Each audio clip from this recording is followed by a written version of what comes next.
Hubungan pasangan aktor Dava Wardhana dan aktris Ariel Tatum kerap menjadi sorotan. Marini tak segan menyanjung Ariel Tatum. Ia menilai bintang film berusia 27 tahun itu bukan hanya cantik di layar, tetapi juga memiliki kepribadian yang membuat dirinya kagum. Bukan hanya sikap manis yang membuat Marini jatuh hati, tetapi juga keterampilan Ariel Tatum di dapur. Menurutnya, masakan yang dibuat Ariel selalu memiliki sentuhan istimewa. Yang paling penting dia pinter masak.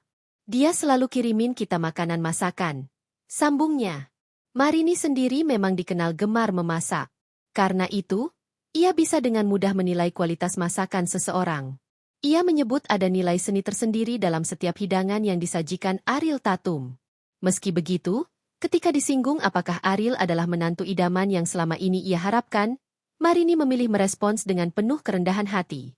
Masya Allah, doain ya. Saya selalu berdoa dan selalu berdoa mudah-mudahan apa yang kita jalani itu yang terbaik untuk semuanya. Tutupnya.